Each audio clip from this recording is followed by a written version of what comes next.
میں ابو ظبی میں تھا تو کسی صاحب نے مجھے بتایا قرات خلف الامام، امام کے پیچھے فاتحہ پڑھنے کا مسئلہ. ہم تو اس کے بھی قائل ہیں بھائی، اگر کوئی امام شافعی کو فالو کرتا ہے، وہ امام کے پیچھے فاتحہ پڑھتا ہے، ملیشیا میں سب پڑھتے ہیں، تو ہم ان کی نمازوں کو بھی غلط نہیں کہتے، لیکن ہم کہتے ہیں ایک دوسری رائے بھی ہے. دوسری رائے بھی ہے، وہ یہ کہ امام کے پیچھے خاموش رہا جائے، یہ بھی قرآن و سنت ہی کے موافق ہے. اب اگر آپ کو ایک رائے صحیح لگ رہی ہے، دوسری بالکل غلط لگ رہی ہے، تو یہ آپ کی جہالت ہے، یہ آپ کی کم علمی ہے کہ آپ ایک کی دلیل کو جانتے ہو، دوسرے کی دلیل نہ صرف یہ کہ جانتے نہیں ہو، سمجھنے کے لیے تیار ہی نہیں ہو،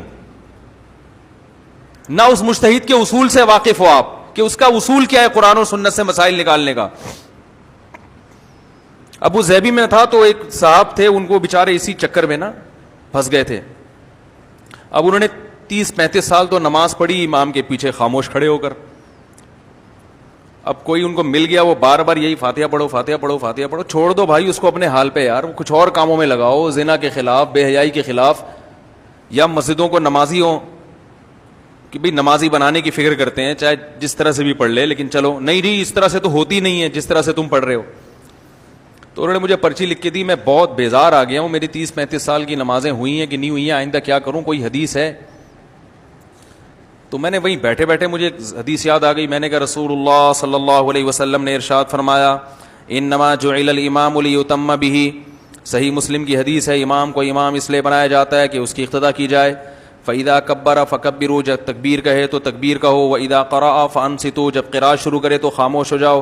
واذا قال ولا الضالین، جب ولا الضالین کہے تو آمین کہو. واذا رکع فرکعوا، جب رکوع کرے تو رکوع کر لو. میں نے کہا دیکھو اس حدیث میں بتایا جا رہا ہے امام نے کیا کرنا ہے اور مقتدی نے کیا کرنا ہے، دونوں کے الگ الگ وظیفے. اس میں کہیں بھی نہیں ہے کہ اذا جب وہ فاتحہ پڑھے تو تم بھی کیا پڑھو، اگرچہ دوسری حدیث بھی ہے اس کے مخالف، لیکن یہ بھی تو ہے نا، صرف وہی والی نظر آ رہی ہے، یہ والی نہیں آ رہی.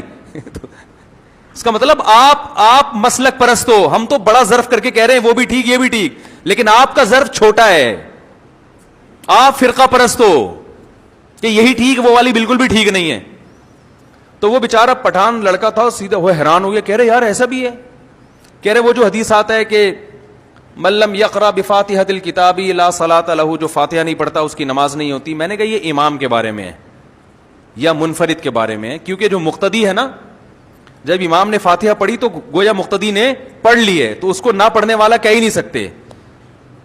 کہہ رہے یہ کیسے ممکن ہے، یہ تو آپ عقل سے کہہ رہے ہیں. میں نے کہا حدیث میں آتا ہے، پوری حدیث صحیح ہے، مسلم کی ہے، من لم یقرأ بفاتحۃ الکتاب فصاعدا، جو سورہ فاتحہ پلس آگے قرات نہیں کرتا اس کی نماز نہیں ہوتی. یہ بھی مسلم کی حدیث ہے. سمجھ میں آ رہی ہے بات؟ حدیث میں آتا ہے جو سورہ فاتحہ نہیں پڑھتا اور آگے قرات نہیں کرتا. تو میں نے کہا کیا امام کے پیچھے آپ سورہ فاتحہ کے علاوہ قرات کرتے ہو؟ کہنے لگے اس کا تو کوئی بھی قائل نہیں ہے. میں نے کہا اس سے پتہ چلتا ہے کہ جیسے یہاں آ رہا ہے نا کہ فاتحہ پلس قرات ضروری ہے، تو اس سے مراد امام اور منفرد. تو جس حدیث میں فاتحہ کا ہے اس سے بھی مراد کیا ہے، امام یا منفرد، مقتدی کی خود بخود ہو رہی ہے.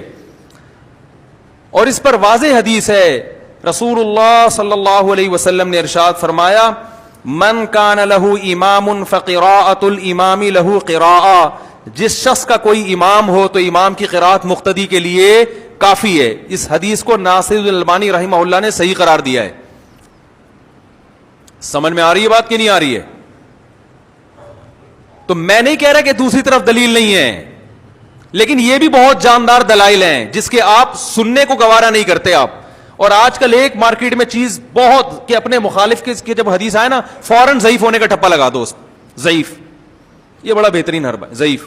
اگلا ویسے ہی نفسیاتی طور پر ایک امپریشن پڑ جاتا ہے کہ یار کچھ تو دال میں کالا کالا ہے. سمجھ رہے ہیں؟ فرقہ پرست ہم جب ہوتے جب ہم کہتے یہی ٹھیک ہے، اور دنیا میں جو حنفی مسلک کو فالو نہیں کرتا وہ جہنم میں جائے گا، وہ غلط ہے، پھر ہم فرقہ پرست ہوتے. ہم تو بڑا ظرف کر کے کہہ رہے ہیں بھائی وہ بھی ٹھیک ہے، اور آج سے نہیں کہہ رہے، شروع سے کہہ رہے ہیں، جب سے ہم ممبر سنبھالا ہے بیانات کر رہے ہیں اس وقت سے یہ کہہ رہے ہیں. وجہ اس کی یہ کہ اب بعض لوگ یہ بھی اپنے کھاتے میں ڈال لیتے ہیں کہ میرے بیانات سن کے مفتی صاحب یہ کہہ رہے ہیں. ٹھیک ہے، جنہوں نے ہمارے بیانات سنے وہ میں تو 13 سال 14 سال کا تھا جب سے میں بیان کر رہا ہوں، اس وقت سے ہم یہی کہہ رہے ہیں.